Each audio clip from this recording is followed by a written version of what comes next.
What happens when one of television's most outspoken hosts meets one of the world's most controversial former royals? You're about to witness a live television moment that nobody saw coming. A clash so intense it left the entire studio speechless and viewers around the world picking sides. Before we dive into this incredible story, make sure to hit that subscribe button and let me know in the comments whose side you're on after hearing what really went down.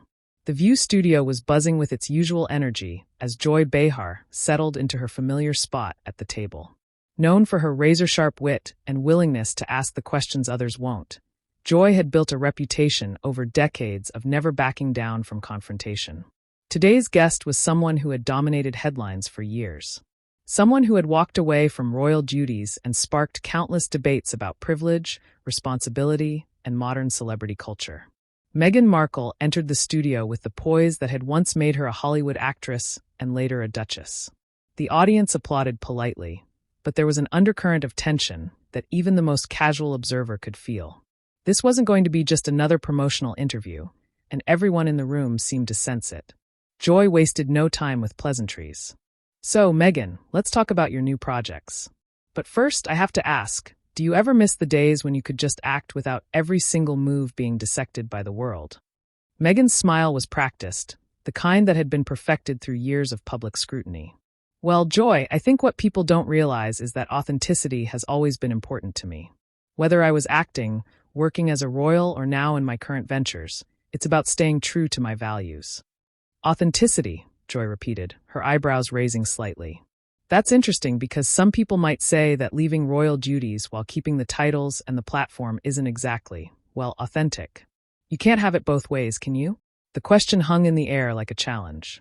The studio audience grew quiet, sensing that this wasn't going to be the softball interview they might have expected. Meghan's composure flickered for just a moment before she responded. "I think that's a fundamental misunderstanding of what actually happened," Meghan said, her voice taking on a slightly sharper edge. "We made very difficult decisions based on circumstances that frankly most people watching this show could never imagine dealing with." Joy leaned forward, her journalistic instincts clearly engaged. "But see, that's what I don't understand. You're married into arguably the most famous family in the world. Did you really not know what you were signing up for? Because from where I sit, it looks like you wanted the fairy tale without the responsibility that comes with it." The directness of the question seemed to catch Meghan off guard. For someone who had handled countless interviews and public appearances, this was clearly not the direction she had prepared for. "Joy, I think you're oversimplifying a very complex situation," Meghan replied, her diplomatic training evident as she tried to navigate the increasingly choppy waters. "When you're dealing with an institution that has operated the same way for centuries, change doesn't come easily." "But that's my point exactly," Joy shot back without missing a beat. "You knew it was an institution that had operated the same way for centuries. So why go in thinking you could change it overnight, and then, when you couldn't, decide to take your ball and go home while still claiming you're fighting for the same causes?" The tension in the room was now palpable. Other co-hosts at the table exchanged glances, clearly unsure whether to jump in or let Joy continue her line of questioning. The audience was completely silent, hanging on every word. Meghan's response came with a slight stiffness that hadn't been there at the beginning of the interview. "I think there's a difference between fighting for change and refusing to accept treatment that goes against your fundamental values as a human being." "Treatment," Joy repeated, emphasizing the word.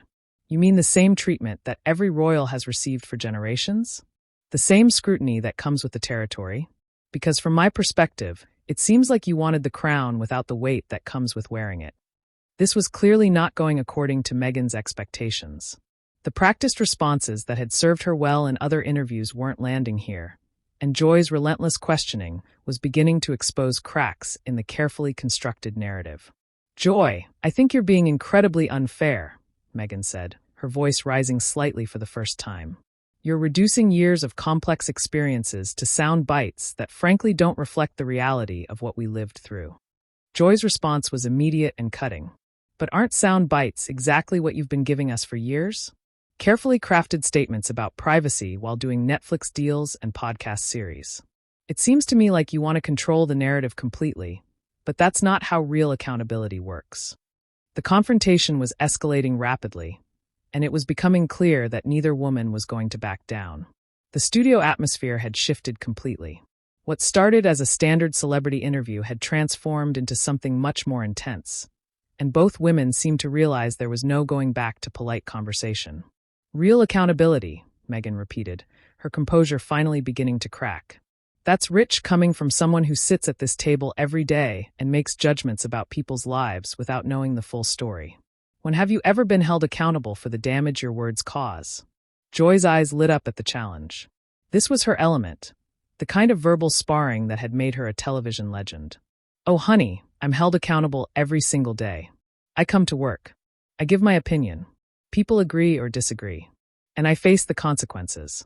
I don't disappear for months and then emerge with a carefully produced documentary about how hard my life is. A carefully produced documentary, Meghan shot back, her voice now carrying a sharp edge that surprised everyone in the room. You mean sharing our truth about experiences that nearly broke us? About treatment that drove us to the point where we had to choose between our mental health and our duties. Joy wasn't backing down an inch. Your truth exactly, not the truth. Your truth. And here's what I don't understand about your truth. You married a prince. You got the fairy tale wedding that millions of girls dream about.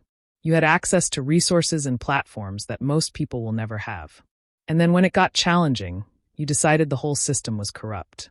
It got challenging, Meghan repeated, her voice rising with genuine anger. Now, Joy, are you seriously minimizing what we went through? The constant attacks, the racist undertones in the coverage, the complete lack of support from the institution we were supposed to serve. The mention of racism seemed to shift something in the room's energy. Joy paused for just a moment, clearly considering her next words carefully. Look, I'm not going to sit here and pretend that racism doesn't exist or that you didn't face unfair treatment because of your background, Joy said, her tone becoming more measured. But here's my problem with your approach. You're using very real issues like racism and mental health as shields against any legitimate criticism of your choices. Meghan's face flushed with visible anger. Shields? Are you kidding me? Right now you think I'm using racism as a shield? Do you have any idea what it's like to have your existence questioned? Your worthiness debated. Your very presence treated as a threat to centuries of tradition. No, I don't. Joy replied without hesitation. And I'm not pretending to. But I also know what it's like to work my way up in this industry, to face criticism and push back, and to not have the luxury of walking away when things get tough. Most people don't get to quit their jobs and then spend years explaining why they were right to do so. The comparison clearly struck a nerve. Meghan leaned forward, her diplomatic mask completely gone now. Walking away. Is that what you think we did? We didn't walk away. Joy, we were pushed out. We were isolated, unsupported, and then blamed for not being grateful enough for the privilege of being treated terribly. Joy's response was swift and cutting. But see, that's where I think you lose people. You frame everything as something that was done to you, never as choices you made. You chose to do that interview. You chose to air private family conversations. You chose to sign those media deals while talking about wanting privacy. Those were your choices. Of course, they were choices. Meghan fired back, her voice now carrying a note of desperation. They were choices made by people who had been backed into a corner with no other options. When the institution that's supposed to protect you throws you to the wolves, you protect yourself.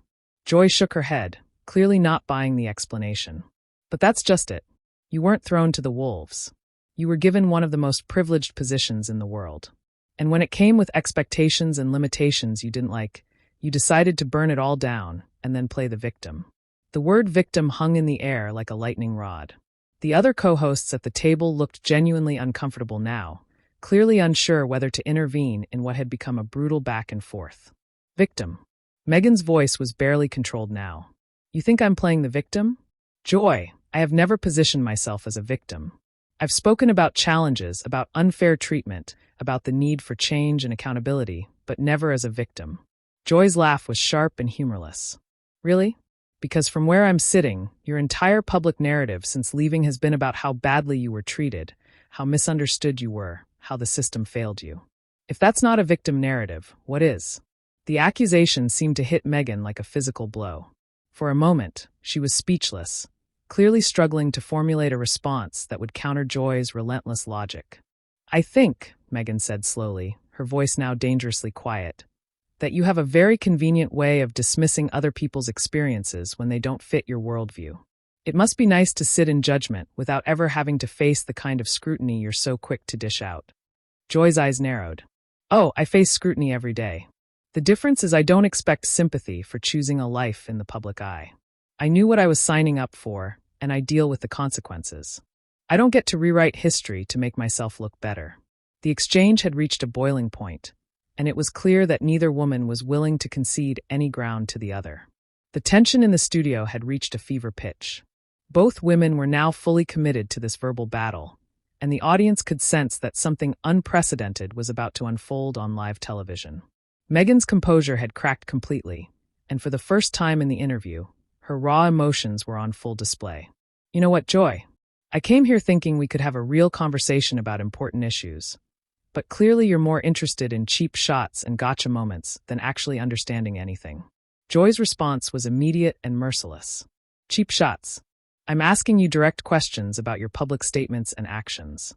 If that feels like cheap shots to you, maybe the problem isn't with my questions. Maybe it's with your answers or lack thereof. My lack of answers. Meghan's voice cracked with genuine frustration. I've been answering your questions for 20 minutes while you twist everything I say to fit whatever narrative you've already decided on. This isn't journalism. This is a hit job. The accusation of conducting a hit job seemed to strike Joy at her professional core. Her voice became steel. A hit job? Really? Because I'm not lobbing you softball questions about your latest charity work. Because I'm actually asking you to explain the contradictions in your public statements. That's called holding public figures accountable. Something you seem to have a real problem with. Accountable, Meghan repeated with bitter laughter. Want to talk about accountability? Let's talk about the accountability of a media that spent years tearing me apart for sport. Let's talk about the accountability of people who made judgments about my character based on tabloid headlines and palace leaks. Joy leaned back slightly, her expression showing she was ready to deliver what would clearly be a devastating blow. You know what's interesting about that response? You're doing exactly what I said you always do, deflecting any criticism by pointing fingers at everyone else. The media, the palace, the institution. Everyone's to blame except you. That's not true and you know it. Meghan shot back, her voice now shaking with anger. I've acknowledged mistakes. I've talked about learning and growing. But I refuse to accept responsibility for other people's bad behavior toward me. But see, that's the thing, Joy continued relentlessly.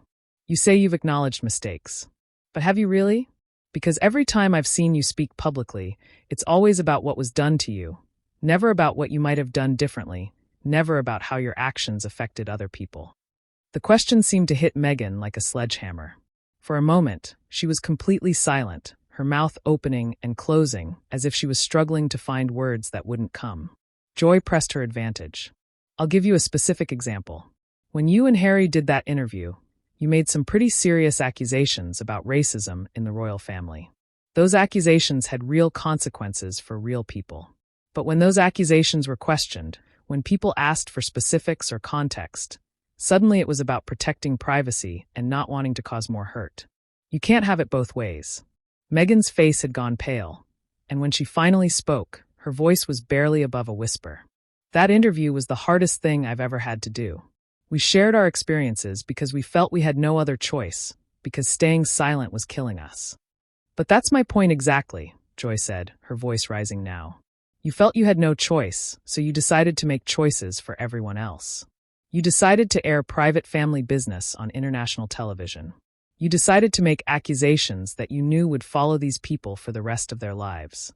Those were your choices, but you framed them as if you were forced into them. The studio was dead silent now. Even the camera operators seemed frozen, clearly aware they were witnessing something extraordinary unfold. Meghan's response, when it came, was filled with a raw pain that seemed to surprise even her. You think this was easy for me? You think I wanted to sit in front of millions of people and talk about the darkest period of my life? About thoughts I had that I'm not proud of? About feeling so isolated and alone that I didn't know how I was going to survive? For just a moment, Joy's expression softened slightly, but her resolve didn't waver. No, I don't think it was easy. But I also think you made a calculation that your story, your version of events, was more important than the damage it might cause to other people. And I think you've spent the years since then trying to justify that calculation instead of questioning whether it was the right one. The words hit Meghan like a physical blow. She sat back in her chair, clearly struggling to maintain any composure. When she spoke again, her voice was barely controlled. "You don't know what you're talking about," she said, but the conviction had gone out of her voice. "You sit here in your comfortable studio, passing judgment on situations you've never faced, making pronouncements about choices you've never had to make." Joy's response was swift and brutal. "You're right. I've never had to make those exact choices. But I've had to make hard choices about my career, about my family, about my integrity. And you know what I've learned? When you make choices that hurt other people, even if you had good reasons for making them, you don't get to spend years explaining why you were right to hurt them." The exchange had reached its most devastating point. Meghan sat in stunned silence, clearly unprepared for this level of direct confrontation. Joy had systematically dismantled every defense, every justification, leaving Meghan exposed and unable to mount an effective counterargument. The final blow from Joy hung in the air like smoke after an explosion. The studio was so quiet you could hear the hum of the cameras, and Meghan sat frozen, clearly struggling to process what had just happened to her on live television. For several seconds that felt like hours, Meghan said nothing. Her hands were visibly shaking. And when she finally looked up at Joy, there was something different in her eyes. A recognition that she had just been outmaneuvered completely. "That was unbelievably cruel," Meghan finally whispered.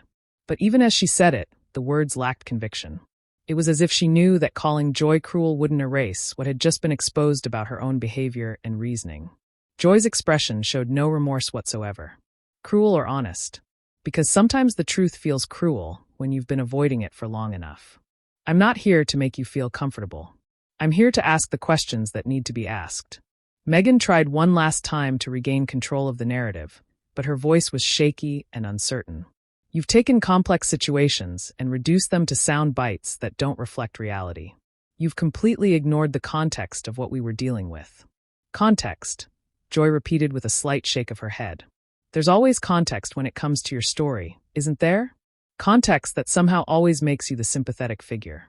Context that always explains away the impact of your choices on other people. But here's what I think people are tired of. They're tired of context being used as an excuse instead of an explanation." The distinction between excuse and explanation seemed to hit Meghan hard. She opened her mouth to respond, but no words came out. For someone who had built a career on communication, first as an actress and then as a public figure, being rendered speechless on live television was clearly devastating. One of the other co-hosts finally attempted to intervene, clearly uncomfortable with how brutal the exchange had become. "Maybe we should take a quick break and come back to discuss some of Meghan's upcoming projects." But Joy wasn't finished. "Actually, I think this is exactly the conversation we need to be having. Because this isn't just about Meghan. This is about how we hold public figures accountable when they want to have it both ways. When they want the platform and the influence, but not the scrutiny that comes with it." Meghan found her voice again, but it was barely a whisper. "I never said I didn't want scrutiny.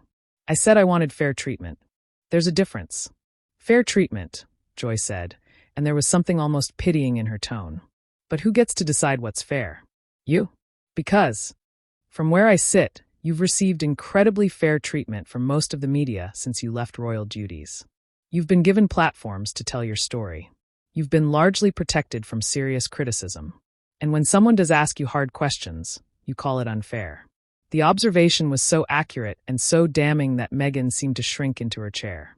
The confident, composed woman who had entered the studio was gone, replaced by someone who looked genuinely lost. "I don't know what you want from me," Meghan said finally. And for the first time in the entire interview, she sounded completely genuine.